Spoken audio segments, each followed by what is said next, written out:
Welcome to all. स्वागत है आपका धर्माराम फिजिक्स यूट्यूब चैनल पे। और मैं आ चुका हूँ विद्युत आवेश एवं क्षेत्र का एक बेहतरीन लेक्चर लेके। ये लेक्चर होने वाला है 13। इससे पहले 12 लेक्चर कंप्लीट हो चुके हैं। यदि आपने नहीं देखे हैं तो प्लेलिस्ट में जाकर देख सकते हो। आज का जो लेक्चर होने वाला है वह होगा विद्युत क्षेत्र की तीव्रता। किसके कारण? द्विध्रुव के कारण विद्युत क्षेत्र की तीव्रता। ठीक है प्यारे बच्चों, आपकी सुविधा के लिए मैंने बनाया है टेलीग्राम चैनल, जिस पर आपको सारी की सारी क्लासेस का जो अपडेट है वो मिलने वाला है। इसीलिए टेलीग्राम चैनल को आपने ज्वाइन नहीं किया है तो जाकर ज्वाइन कर सकते हो। ठीक है, हमारा जो टारगेट है फिजिक्स में 100 आउट ऑफ 100 लाने का, उसी टारगेट को ध्यान में रखते हुए और बिना टाइम वेस्ट किए स्टार्ट करता हूं मैं आज की क्लास को। आज की क्लास को स्टार्ट करूं इससे पहले कल का एक शॉर्ट रिवीजन करवा देता हूं, जिससे क्या होगा, जिससे ये होने वाला है कि आपको सारी की सारी चीज़ें रिवाइज हो जाएगी और आपके कंसेप्ट हैं बहुत ज़्यादा स्ट्रॉन्ग हो जाएंगे। ठीक है, तो कल की क्लास में हमने क्या पढ़ा था? तो कल की क्लास में सबसे पहले हमने पढ़ा था कि विद्युत द्विध्रुव होता क्या है। तो किसी निकाय में समान परिमाण किंतु विपरीत प्रकृति के आवेश अति अल्प दूरी पर रखे होते हैं, उसे ही विद्युत द्विध्रुव कहते हैं। ठीक है, उसके बाद हमने पढ़ा विद्युत द्विध्रुव आघूर्ण क्या होता है। तो सबसे पहले विद्युत द्विध्रुव में पढ़ा कि दो समान आवेश तथा जिनकी प्रकृति क्या हो, विपरीत हो, तो उनमें से किसी एक आवेश को आप परिमाण ले लो और उन दोनों आवेशों के मध्य की दूरी ले लो, इन दोनों को करवा दो मल्टीप्लाई, तो क्या आ जाएगा? विद्युत द्विध्रुव आघूर्ण। यानी कि द्विध्रुव के लिए किसी एक आवेश का परिमाण तथा उनके मध्य की दूरी को गुणनफल ही क्या कहलाता है? द्विध्रुव आघूर्ण कहलाता है। द्विध्रुव आघूर्ण का मैंने आपको फॉर्मूला भी बताया था, जिसे आप P से डिनोट करते हो। P इज इक्वल टू क्या होता है? 12 तो हो जाएगी दोनों आवेशों के बीच की दूरी, और Q हो जाएगा आवेश, किसी भी एक आवेश का परिमाण। यानी कि आपके पास द्विध्रुव में समान परिमाण किंतु विपरीत प्रकृति के दो आवेश हैं, उनमें से एक आवेश का परिमाण ले लो और उनके मध्य की दूरी को मल्टीप्लाई करवा दोगे तो विद्युत द्विध्रुव आघूर्ण आ जाएगा। ठीक है ना, ये था विद्युत द्विध्रुव आघूर्ण। अब आता है विद्युत द्विध्रुव आघूर्ण की जो मात्रक क्या होता है, इसकी विमा क्या होती है, इसका CGS मात्रक क्या होता है। तो मैंने कल की क्लास में बताया था कि आवेश का मात्रक होता है कूलाम, लंबाई का मात्रक होता है मीटर, तो द्विध्रुव आघूर्ण का मात्रक हो जाएगा कूलाम इंटू मीटर। इसी का CGS मात्रक क्या है? इसी का CGS मात्रक होता है D/। विमा क्या होती है? तो विमा भी हमने कल निकाली थी, आवेश की A1 T1 और लंबाई की मीटर, मीटर को L से मापते हैं तो इसीलिए L। तो M0 L1 T1 और A1, ये विद्युत द्विध्रुव आघूर्ण की विमा थी। ठीक है, यहाँ तक सारी की सारी चीज़ें मैंने आपको कल पढ़ा दी थी। आज की क्लास के अंदर हम विद्युत द्विध्रुव के कारण विद्युत क्षेत्र की तीव्रता पढ़ने वाले हैं। प्यारे बच्चों, इसमें हम 2 पॉइंट पढ़ेंगे। जो A पॉइंट पढ़ेंगे वो अक्षीय बिंदु पर, और जो दूसरा पॉइंट पढ़ेंगे वह पढ़ेंगे निरक्षीय बिंदु पर, या निरक्षीय बिंदु को विषुवत बिंदु भी कहते हैं। ठीक है ना, तो इसमें 2 पॉइंट लिखो।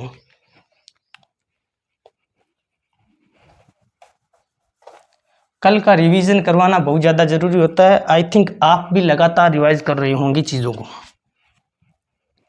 तो इसमें A पॉइंट सबसे पहले निकालेंगे, अक्षीय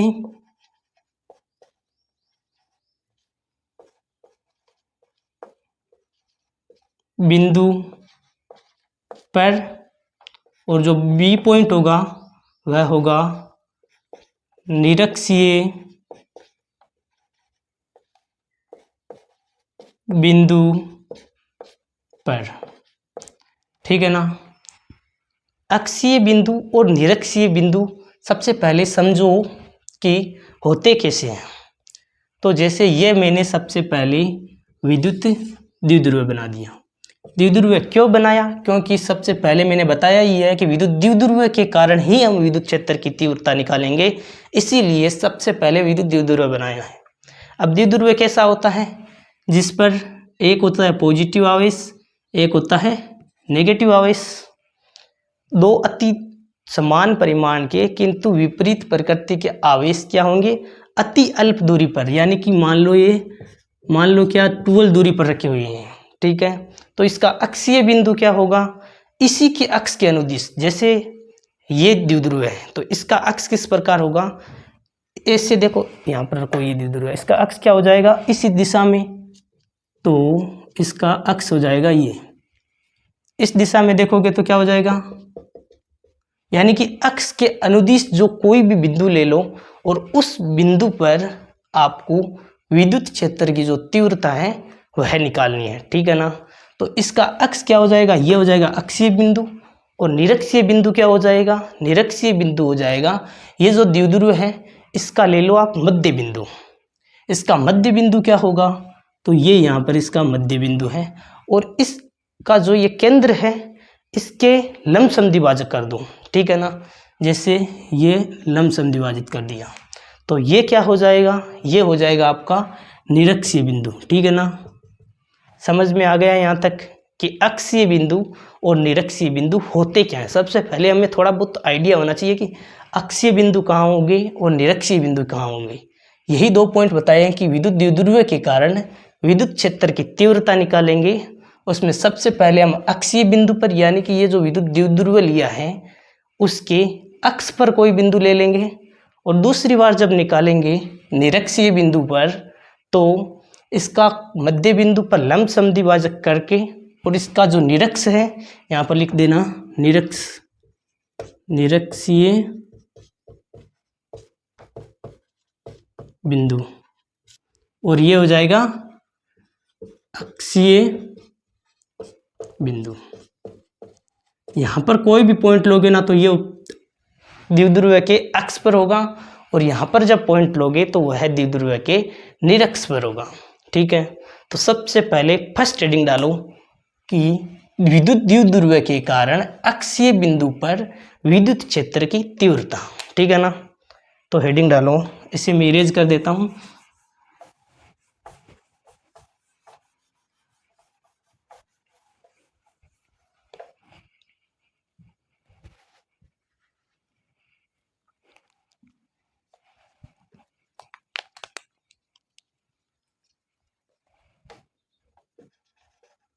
ये जो डेरिवेशन है बहुत ज़्यादा आपके एग्ज़ाम की दृष्टि से बहुत ज़्यादा वेरी वेरी इंपॉर्टेंट होने वाली है, इसीलिए इस डेरिवेशन को आपको समझना होगा बहुत ही ध्यानपूर्वक। डेरिवेशन होती है उसे समझकर बड़ी आसानी से किया जा सकता है, लेकिन वही रटोगे तो समझ में नहीं आएगा। रटने पर जो चीज़ें हैं वो मुश्किल होती जाती है, और समझोगे तो बड़ी ही आसानी से समझ में आ जाएगी। मैं आपको बिल्कुल एकदम क्लियरिटी के साथ समझाऊंगा, एक एक पॉइंट का डाउट क्लियर करते हुए, ठीक है ना। तो सबसे पहले द्विध्रुव के कारण विद्युत द्विध्रुव के कारण, अब ए पॉइंट लिखो, अक्षीय बिंदु पर विद्युत क्षेत्र की तीव्रता, अक्षीय बिंदु पर विद्युत क्षेत्र की तीव्रता। तो अक्षीय बिंदु पर विद्युत क्षेत्र की तीव्रता आप किस प्रकार निकालोगे? तो वही सबसे पहले मैंने क्या लिया, एक विद्युत द्विध्रुव है, ठीक है, यह है विद्युत द्विध्रुव।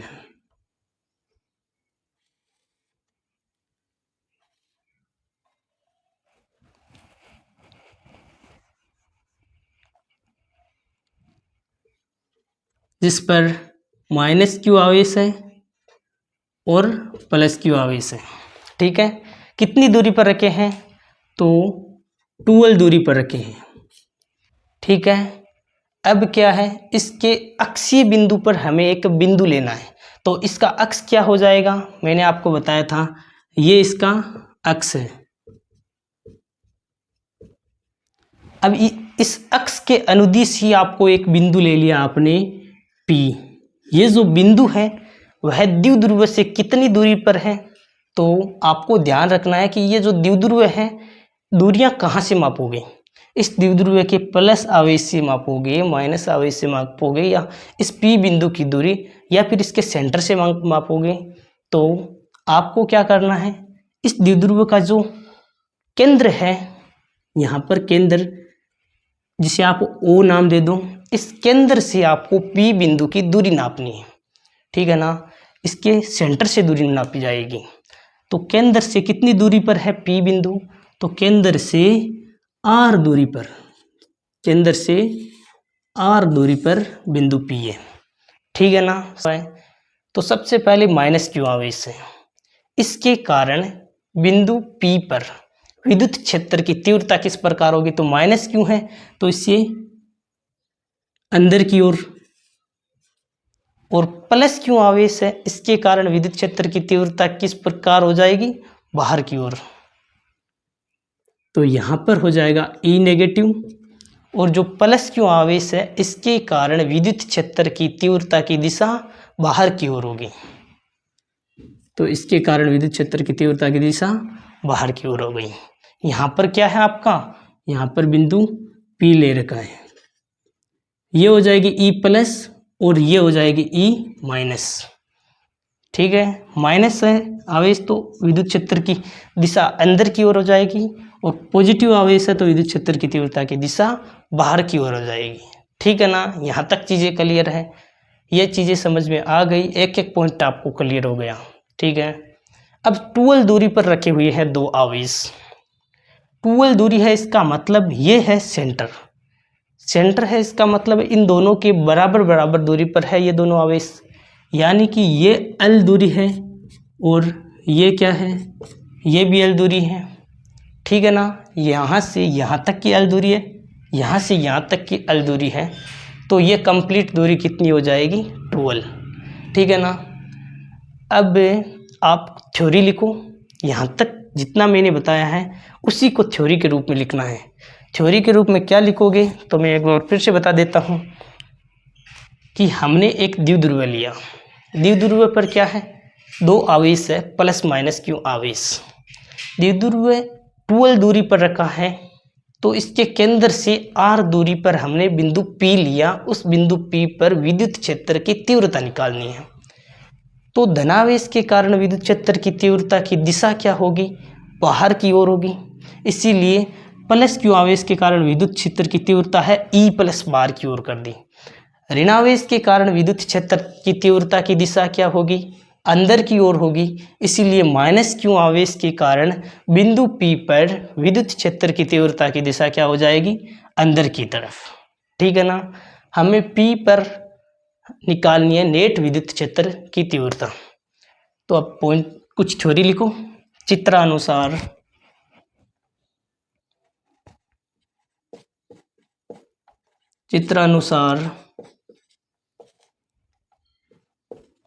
द्विध्रुव पर आवेश प्लस माइनस Q है, यानी कि एक प्लस Q आवेश है और एक माइनस Q आवेश है, ठीक है। और R दूरी पर रखे हुए हैं, उनके मध्य की दूरी 12 है, और इन आवेशों के मध्य की दूरी कितनी है, 12, और 12 दूरी पर आवेश रखे हुए हैं, ठीक है। चीज़ें समझ में आई यहाँ तक। अब क्या है, द्विध्रुव के केंद्र से R दूरी पर बिंदु P है, द्विध्रुव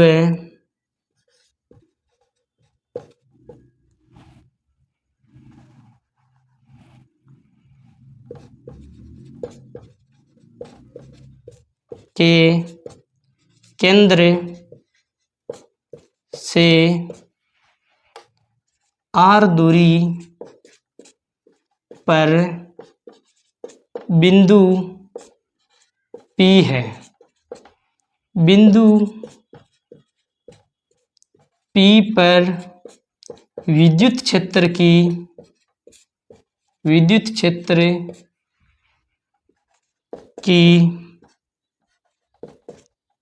तीव्रता ज्ञात करनी है। यहाँ पर आप लिख लेना अक्षीय बिंदु, क्योंकि हम अक्ष पर ले रहे हैं, इसलिए अक्षीय बिंदु P पर विद्युत क्षेत्र की तीव्रता ज्ञात करनी है। ठीक है ना, समझ में आ गया। क्या लिखा है मैंने कि एक द्विध्रुव है जिस पर आवेश है प्लस माइनस Q, यानी कि एक आवेश पॉजिटिव है, एक ऋणावेश है। दोनों के दोनों आवेश 2l दूरी पर रखे हुए हैं। ठीक है, इस द्विध्रुव के केंद्र से r दूरी पर हमने एक बिंदु P लिया है। ठीक है, इस बिंदु P पर आपको विद्युत क्षेत्र की तीव्रता निकालनी है। तो धनावेश के कारण विद्युत क्षेत्र की तीव्रता बाहर की ओर हो जाएगी और ऋणावेश के कारण विद्युत क्षेत्र की तीव्रता अंदर की ओर हो जाएगी। ठीक है, तो सबसे पहले आप निकालो E प्लस। विद्युत क्षेत्र की तीव्रता का फॉर्मूला होता क्या है, KQ/r²। ठीक है, KQ/r²। अब r का मान क्या होगा, r है दूरी, दूरी का मान कितना होता है, तो सबसे पहले आप E प्लस निकाल रहे हो। E प्लस निकाल रहे हो, इसका मतलब है पॉजिटिव आवेश के कारण विद्युत क्षेत्र की तीव्रता निकाल रहे हो। तो दूरी किस प्रकार होगी, प्लस Q आवेश से P बिंदु तक की दूरी क्या होगी। ठीक है ना, तो प्लस Q आवेश से P बिंदु तक की दूरी क्या होगी, तो दूरी हमने P बिंदु को कहाँ से मापा है, इस द्विध्रुव के केंद्र O से मापा है। तो केंद्र से लेकर और P बिंदु तक की कंप्लीट दूरी है R। ठीक है, और इस सेंटर से लेकर, केंद्र से लेकर जो Q बिंदु है यहां तक की दूरी क्या है, L। ये देखिए, समझ में आ गया आपको। O से लेकर और Q आवेश तक की दूरी कितनी है, L। और केंद्र से लेकर P बिंदु तक की दूरी क्या है, R। ठीक है, हमें निकालनी है Q से लेकर और P तक की दूरी। कैसे निकलेगी, तो पूरी दूरी R है, इसके सेंटर से P तक की, उसमें से O से सेंटर से Q तक की दूरी घटा दो तो आ जाएगी प्लस Q से P तक की दूरी। तो यहाँ पर क्या हो जाएगा, यहाँ से यहाँ तक की दूरी क्या हो जाएगी, तो R माइनस L। यहाँ तक आपको समझ में आ गया होगा कि ये जो प्लस Q आवेश से P बिंदु तक की दूरी क्या है, तो कंप्लीट दूरी इस द्विध्रुव के केंद्र O से P तक की दूरी थी R। ठीक है, इस R में से मैंने O से लेकर Q आवेश तक की दूरी घटा दी, तो बची हुई दूरी कितनी रही, Q आवेश से P तक की दूरी रही। इसीलिए KQ/R का मान कितना हो जाएगा, जो दूरी है वह हो जाएगी R माइनस L। तो KQ/R², तो R माइनस L का होल स्क्वायर। E प्लस के कारण आया है विद्युत क्षेत्र की तीव्रता। अब क्या है, अब आप निकालोगे E माइनस के कारण विद्युत क्षेत्र की तीव्रता। E नेगेटिव निकालो, अब E माइनस, इसे दे दो समीकरण 1। E माइनस क्या होगा, सेम इसी प्रकार KQ/R²। इस बार दूरी क्या लेनी है, इस बार आपको दूरी देखना क्या लेते हैं हम। अब माइनस Q आवेश के कारण विद्युत क्षेत्र की तीव्रता की दिशा क्या है, बिंदु P पर, तो अंदर की तरफ है माइनस E, और माइनस Q से P तक की दूरी क्या है। देखो दूरी मैंने बताया आपको कि द्विध्रुव के सेंटर से मापते हैं। द्विध्रुव के सेंटर से P बिंदु कितनी दूरी पर है, R दूरी पर है। ठीक है ना, यहाँ से लेकर यहाँ तक की दूरी क्या है, R है। समझ में आया हुआ है कि द्विध्रुव के केंद्र से R दूरी पर बिंदु P लिया है, तो यहाँ तक की दूरी R है। फिर जो ऋणावेश है, हमें इस बार जो माइनस E माइनस निकालना है। इसका मतलब है नेगेटिव आवेश के कारण बिंदु P पर विद्युत क्षेत्र की तीव्रता निकालनी है।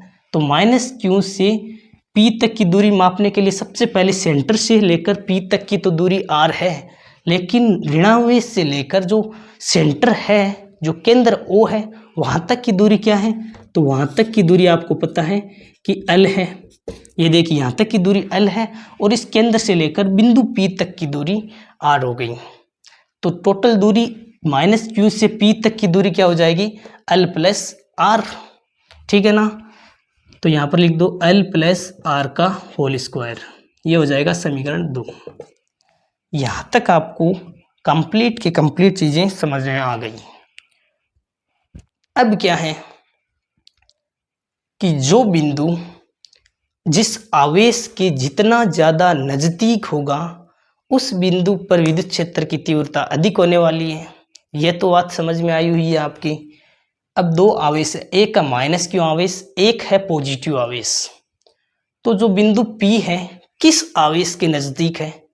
-Q आवेश के नज़दीक है या +Q आवेश की? आप ही देख लो कि जो P बिंदु है वह +Q आवेश के नज़दीक है। ठीक है ना? इसका मतलब है बिंदु P पर जो विद्युत क्षेत्र की तीव्रता है +Q आवेश के कारण क्या हो जाएगी? ज़्यादा हो जाएगी। यानी कि E जो प्लस होगा ना वह आपका अधिक हो जाएगा। किससे? E- से। E- क्या है प्यारे बच्चों? जो -Q आवेश है इसके कारण विद्युत क्षेत्र की जो तीव्रता है वह होती है -E। अब देखो जो -Q आवेश है वह बिंदु P से दूरी पर है और +Q आवेश है वह बिंदु P के नज़दीक है। तो जो बिंदु आवेश के नज़दीक होगा तो विद्युत क्षेत्र की तीव्रता भी उतनी ही ज़्यादा होगी। इसीलिए +Q आवेश बिंदु P के नज़दीक है, इसीलिए +E भी क्या हो जाएगी? अधिक हो जाएगी। किससे? -E से, क्योंकि जो -Q आवेश है वह बिंदु P से काफ़ी दूरी पर है। ठीक है। दूसरा क्या है? दूसरा आप इसी प्रकार समझ सकते हो कि जैसे अपूर्ण के अंदर संख्या जब छोटी होती जाएगी, 2/3 ले लिया एक, ठीक है, और एक ले लिया आपने 2/5। अब पहले 2/3 था, अब आपने 2/5 ले लिया, यानी कि हर के अंदर आपने संख्या को बढ़ा दी, हर के अंदर संख्या को बढ़ाई, तो मान क्या आया? आपका छोटा मान आएगा। इसका मान क्या होगा? इसकी तुलना में छोटा होगा। और यहाँ पर हर में कम था तो इसका मान अधिक आने वाला है। आप भाग दे के देख लो, जैसे 2 के अंदर 5 का भाग लगाओगे तो कितना आएगा? 0.4 आने वाला है, 0.4 आएगा। लेकिन 2 के अंदर जब आप 3 का भाग लगाओगे तो 0.6 आने वाला है। सही है ना? तो क्या है कि अपोन के अंदर जैसे माइनस हो रहा है, यानी कि संख्या बढ़ेगी, आर में से कुछ संख्या घटाओगे, आर में से कुछ संख्या घटाओगे तो अपोन के अंदर मान क्या आएगा? छोटा आएगा। बटा के अंदर जब जैसे 5 में से 1 तो 4 घटा रहे हो, फिर किसी संख्या के अंदर आप भाग लगा रहे हो। दूसरा 5 में कुछ जोड़कर 4 और फिर संख्या के अंदर भाग लगा रहे हो। तो क्या, जैसे मान लो मैं 9 के अंदर भाग लगा रहा हूँ, 5 में से मैंने सबसे पहले 4 को घटाकर 9 का भाग लगाया तो कितनी बार गया? 9 बार। ठीक है। और 5 में मैंने कुछ जोड़कर भाग लगाया तो कितना बार गया? तो 5 और 4 कितने हो गए? 9। 9 में 9 का भाग जाएगा 1 बार। कहने का मतलब है बड़ा कौन आया? बड़ा आया ये। संख्या में से कोई संख्या घटाओगे तो वह मान क्या हो जाएगा? छोटा। जब इसका मान छोटा हो जाएगा, इसका मान जब छोटा होगा तो वैल्यू क्या आएगी? ई प्लस की मान, ई प्लस का मान आएगा ज़्यादा। तो भी स्पष्ट है कि ई प्लस का मान अधिक होगा ई माइनस से। यहाँ पर अपूर्ण के अंदर जब संख्या बढ़ेगी तो ई नेगेटिव का मान क्या आएगा? छोटा। समझ में आ गया होगा यहाँ तक आपको सारी की सारी चीज़ें। फिर भी आप वीडियो को एक बार फिर से देख लेना, जिससे क्या होगा कि चीज़ें बहुत ज़्यादा क्लियर हो जाएगी। ठीक है ना? समझ में आया चीज़ें? सारी की सारी कॉन्सेप्ट है क्लियर हो रहे हैं। अब है हमें P बिंदु पर नेट विद्युत क्षेत्र की तीव्रता निकालनी है। ठीक है, तो पहले लिखो धनावेश यानी कि प्लस क्यू के कारण विद्युत क्षेत्र की तीव्रता बाहर की ओर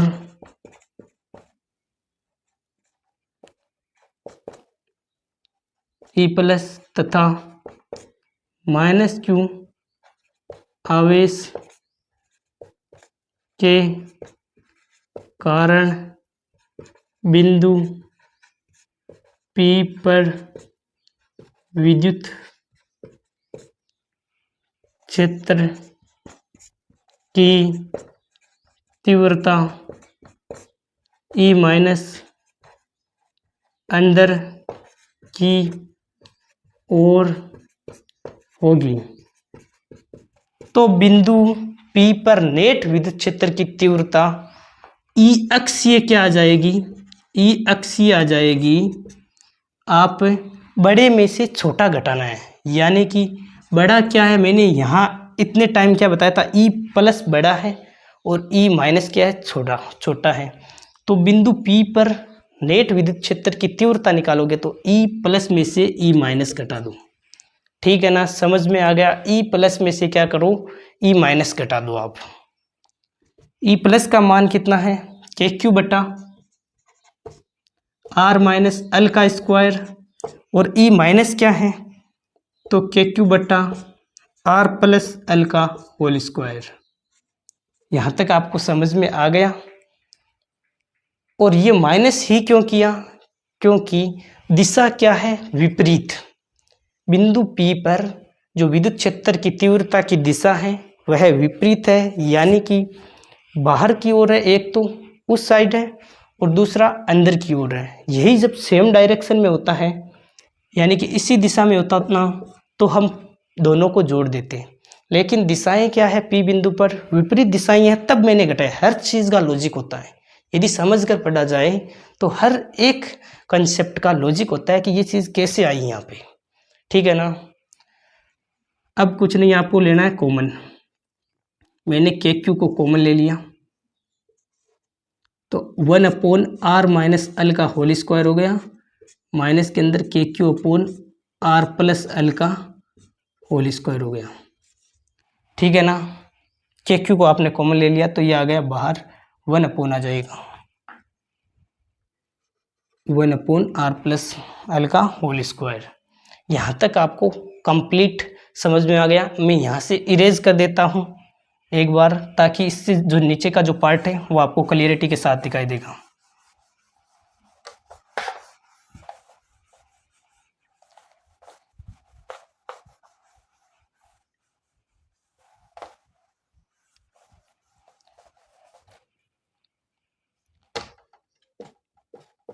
के क्यू, अब इन दोनों का एलसीएम लो। एलसीएम लो को तो क्या करोगे, एक को आर प्लस एल से गुणा करवा दो, आर प्लस एल का whole square minus R minus L का होल स्क्वायर है, इसको इस एक से क्रॉस मल्टीप्लाई करवा दो और अपोन के अंदर दोनों को मल्टीप्लाई करवा दो, तो आर माइनस एल का होल स्क्वायर और आर प्लस एल का होल स्क्वायर।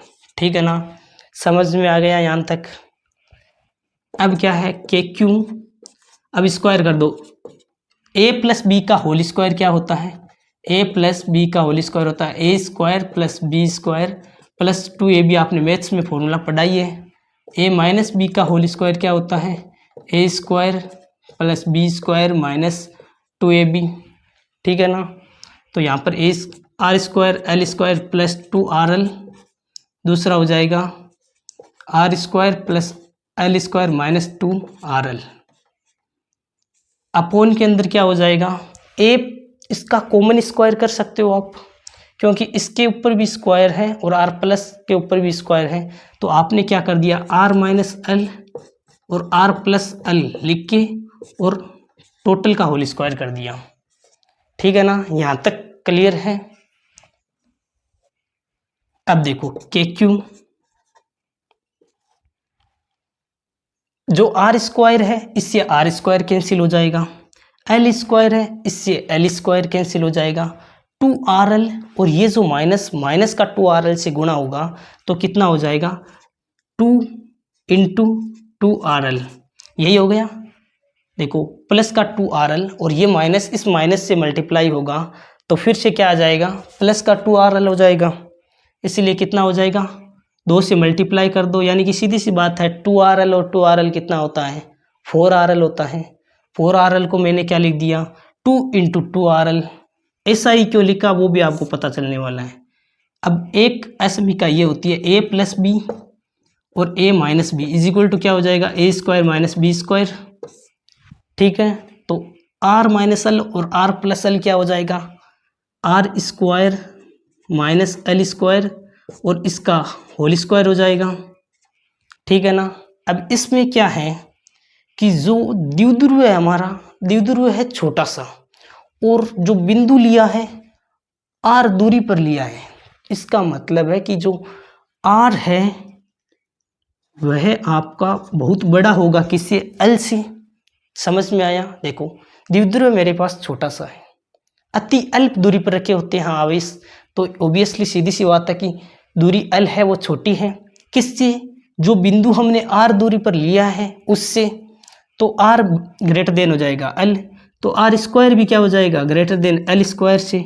जब आप r square minus L square करोगे तो ये लगभग लगभग किसके बराबर हो जाएगा r स्क्वायर के भी। देखो जो एल स्क्वायर वो न्यूनतम है यानी अति अल्प है, तो आ जाएगा क्या आएगा के क्यू 2 इंटू 2RL अपोन के अंदर r की पावर 4 आ जाएगी, r की पावर जब 4 है एक पावर कैंसिल हो जाएगी तो कितनी आ जाएगा तो के क्यू। अब मैंने आपको बताया था विद्युत द्विध्रुव आघूर्ण P इज इक्वल टू क्या था एक आवेश का परिमाण इंटू आवेशों के मध्य की दूरी, तो Q को एक आवेश A Q ले लिया और जो 2L लिया है इसको क्या लिख दो, इसको लिख दो आप P, तो Q और 2L को आपने लिख दिया P इंटू 2R बटा R की पावर 4। यहाँ तक चीज़ें समझ में आ गई। अब R की पावर 4 है उससे एक पावर कैंसिल कर दो तो कितना आ जाएगा 2pk अपोन R क्यूब, समझ में आ गया। E अक्षीय ये आपका आ गया अक्षीय बिंदु पर विद्युत क्षेत्र की तीव्रता, किसके कारण विद्युत द्विध्रुव के कारण अक्षीय बिंदु पर विद्युत क्षेत्र की तीव्रता आ गई 2pk बटा R क्यूब, ठीक है। अब आपको बनाना है वक्र, किसके बीच में R के और E के बीच में वक्र बनाना है, बड़ा आसान है वक्र बनाना। तो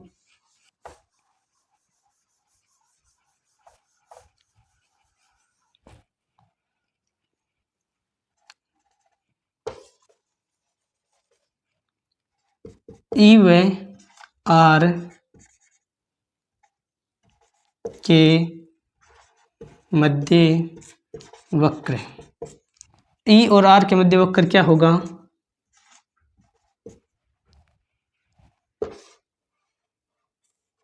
ये हो जाएगा E और ये हो जाएगा R। अब E समानुपाती क्या है E 1/r square 1/r cube के व्युत्क्रमानुपाती है, यानी कि दूरी है विद्युत क्षेत्र की तीव्रता के जो व्युत्क्रमानुपाती है, इसीलिए जो वक्र है वह आपका इस प्रकार बन जाना है, यानी कि आयताकार अतिप्रबल्य वक्र बन जाना है।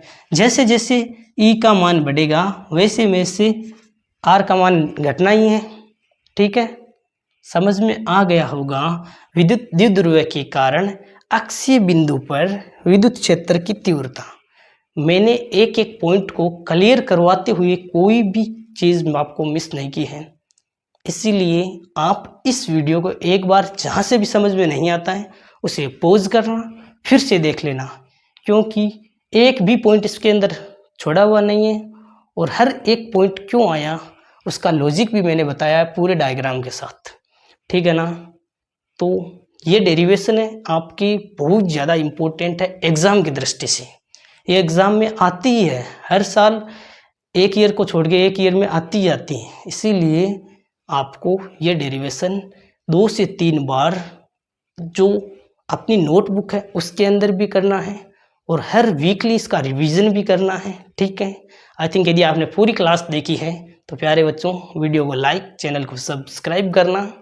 Thank you very much for a nice day to all of you. Thank you प्यारे बच्चों।